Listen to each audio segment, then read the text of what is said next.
Olá, graça e paz. Estamos dando início a uma meditação espiritual e para isso nós gostaríamos de convidá-lo a acompanhar conosco a leitura de um texto que está em 2 Crônicas, capítulo 16, versículo 9. Diz assim a palavra do Senhor. Os olhos do Senhor passam por toda a terra para mostrar sua força àqueles cujo coração é inteiramente dedicado a Ele. Como você foi tolo, de agora em diante haverá guerras contra você. Algum tempo atrás eu ouvi uma historinha que me marcou muito. Uma historinha que fala de coisas da roça, do interior, e como o cidadão que, que foi criado na roça, que conhece o caminho da roça, que um dia colocou a enxada na cacunda e foi para a roça. Eu me identifiquei com essa história. Interessante que a, essa história diz o seguinte, que havia uma senhora que costumava passar com os seus filhinhos, indo para talvez visitar o vizinho mais próximo, que distava de uns 500 metros ou 1 quilômetro. E, e ela sempre passava em frente a uma plantação de melancia. E um dia ela com o seu bebê no braço, de um ano ou 2 anos, ela passando lá, ela desejou degustar uma daquelas melancias tão grandona, bonita, né? E ela passou debaixo da cerca de arame com dificuldade, com o neném no braço. Deve ter colocado ele no chão e depois pegado de volta, né? E aí ela conseguiu adentrar do outro lado da cerca. E ela ia caminhando em direção à melancia. O bebê que não falava falou para ela: mamãe,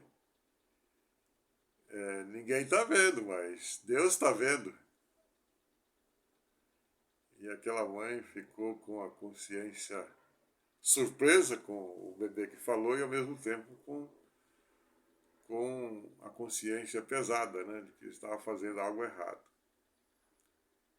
Essa história nos faz lembrar de que, por mais que tenhamos comportamentos errados, por mais que tenhamos comportamentos que não agradam a Deus, e pensamos que estamos na nossa privacidade, que ninguém mais viu, existe aquele que vê todas as coisas. Essa é a grande verdade.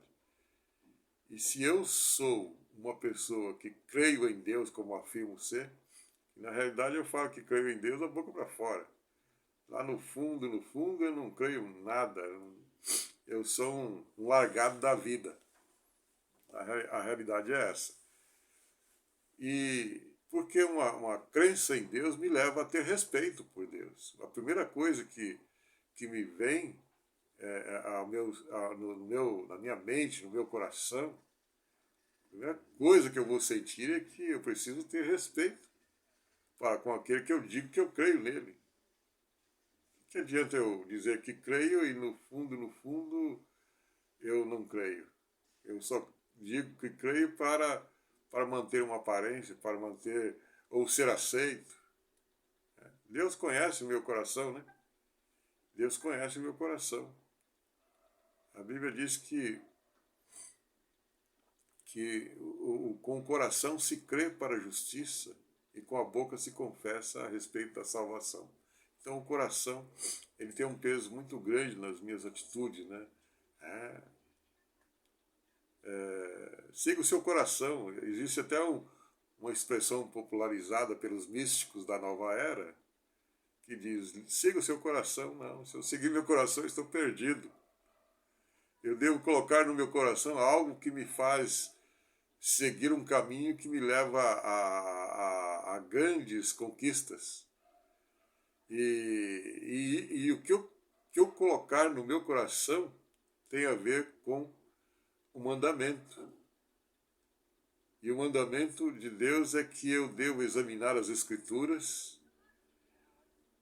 E João 5,39 diz isso. E o outro é que eu devo seguir o que um servo de Deus, tomado de toda a plenitude de Deus, ele afirmou: escondi a tua palavra no meu coração para não pecar contra ti. Então a minha capacidade, a minha condição de entender, de perceber e de absorver aquilo que é o correto é minha responsabilidade. Eu devo tomar uma atitude diante de uma situação periclitante como a de Asa aqui. Diz aqui o versículo, o profeta e vidente, né? Na época, ele disse: os olhos do Senhor passam por toda a terra para mostrar sua força àquele cujo coração é inteiramente dedicado a ele.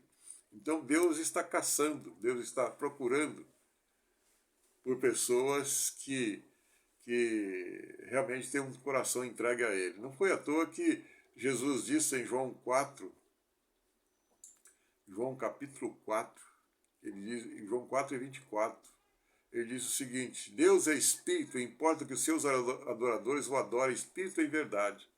Então Deus tem esse prazer em atender ou estar com aquele cujo coração é inteiramente dele e que também tem um sentimento de adorá-lo de forma verdadeira, de adorá-lo com suas atitudes, com suas ações, e não fazer uma coisa tão deprimente, ter um comportamento tão deprimente como esse aqui de Asa, né?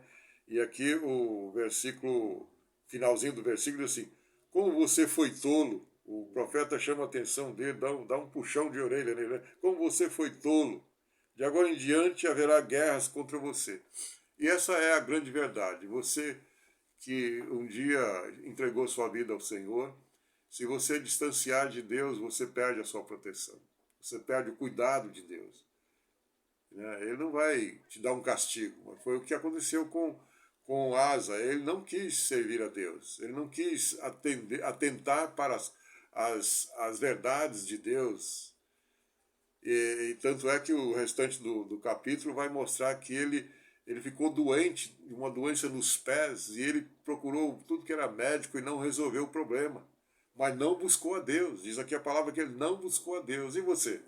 O que você tem feito? Você tem se achado como ele? Esse é o grande problema hoje. As pessoas estão se achando muito. Até uma criancinha de 5, 6 anos, porque tem acesso, né, às mídias e tudo mais, e começa a se achar porque ele está, olha só, eu estou fazendo coisa, olha só, eu apareço lá, olha o que eu falei, olha o que eu fiz, né? E aí começa a se achar muito e começa a ficar aliás, não começa não, e fica com o nariz empinado, né? E aí se acha numa condição de desprezar a ajuda, de achar que não precisa da ajuda de Deus e muito menos se importar com Deus. Que Deus nos ajude, que Deus tenha misericórdia, essa é a minha oração, que Deus tenha compaixão de nós e nos ajude a pensar que eu preciso fazer aquela oração que um pai desesperado falou: ajuda-me na minha falta de fé. E os discípulos disseram: aumenta-nos a fé. Que Deus nos ajude, em nome de Jesus. Amém.